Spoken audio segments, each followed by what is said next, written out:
بسم اللہ الرحمن الرحیم۔ السلام علیکم ورحمۃ اللہ وبرکاتہ۔ دیدار الہی کا یہ نسخہ بھی عجیب ہے۔ ایک مرتبہ حاجی امداد اللہ مہاجر مکی رحمۃ اللہ علیہ کے پاس ایک آدمی آیا۔ وہ کہنے لگا، حضرت، ذکر و اذکار اور عبادت میں زندگی گزر گئی ہے، مگر میرا دل ایک تمنا کی وجہ سے جل رہا ہے۔ جی چاہتا ہے کہ آج آپ کے سامنے وہ تمنا ظاہر کر دوں۔ آپ نے پوچھا، کون سی تمنا ہے؟ کہنے لگا، حضرت، امام احمد بن حنبل رحمۃ اللہ علیہ کو خواب میں 100 مرتبہ اللہ کا دیدار ہوا تھا۔ میرا بھی جی چاہتا ہے کہ مجھے بھی اپنے خالق کا دیدار نصیب ہو جائے۔ حاجی صاحب بھی حاذق طبیعت تھے۔ فرمانے لگے، اچھا، تم آج عشاء کی نماز پڑھنے سے پہلے سو جانا۔ اس میں حکمت تھی، مگر وہ بندہ سمجھ نہ سکا۔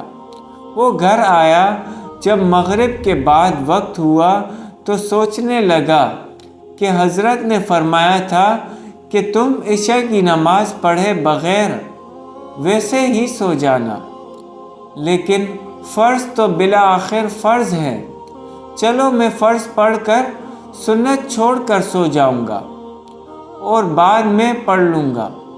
چنانچہ وہ فرض پڑھ کر سو گیا۔ رات کو خواب میں اسے نبی صلی اللہ علیہ وآلہ وسلم کا دیدار ہوا۔ آپ صلی اللہ علیہ وآلہ وسلم نے اسے فرمایا، تم نے فرض تو پڑھ لیے، مگر سنتے کیوں نہ پڑھیں؟ اس کے بعد اس کی آنکھ کھل گئی۔ صبح آ کر اس نے حاجی صاحب کو بتایا۔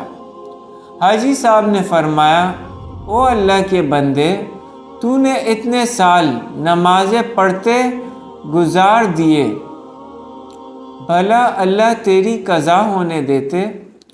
کبھی ایسا نہ ہوتا، بلکہ وہ تیرے عملوں کی حفاظت فرماتے۔ اگر تو مغرب کے بعد سو جاتا تو خواب میں اللہ تعالیٰ کا دیدار بھی ہوتا، وہ تجھے جگا بھی دیتے اور تجھے عشاء کی توفیق بھی عطا فرما دیتے، مگر تو راز کو نہ سمجھ سکا۔ تو نے فقط سنتیں چھوڑیں تو محبوب صلی اللہ علیہ وآلہ وسلم کا دیدار ہوا۔ اگر تو فرض چھوڑ دیتا تو تجھے اللہ تعالیٰ کا دیدار نصیب ہو جاتا۔ جی ڈھونڈتا ہے پھر وہی فرصت کے رات دن، بیٹھے رہے تصور جانا کیے ہوئے۔ اللہ پاک ہمیں ان باتوں پر سمجھ اور عمل کی توفیق عطا فرمائے۔ جزاک اللہ۔ بسم اللہ الرحمن الرحیم۔ السلام علیکم ورحمۃ اللہ وبرکاتہ۔ محبت کے غلبے میں 2 بوڑھوں کی ہاتھا پائی۔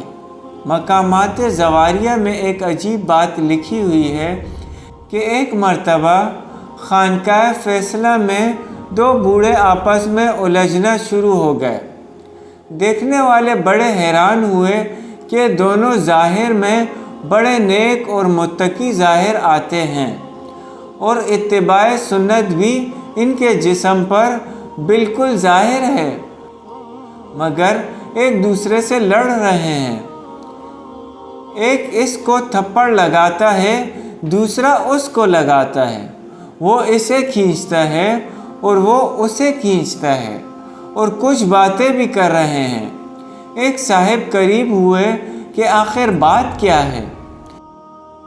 جب قریب ہوئے تو کیا دیکھتے ہیں کہ وہ دونوں محبت الہی میں مستغرق تھے کہ آپس میں بیٹھے ہوئے ان میں سے ایک نے کہہ دیا، اللہ میرا ہے۔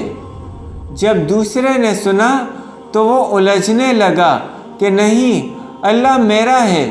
وہ اسے مارتا ہے اور کہتا ہے اللہ میرا ہے، اور وہ اسے مارتا ہے اور کہتا ہے اللہ میرا ہے، اور محبت کا اتنا غلبہ تھا کہ دونوں اس بات پر الجھ رہے تھے۔ اللہ اکبر! مجھ کو نہ اپنا ہوش نہ دنیا کا ہوش ہے، بیٹھا ہوں مست ہو کے تمہارے جمال میں۔ اللہ پاک ہمیں ان باتوں پر سمجھ اور عمل کی توفیق عطا فرمائے۔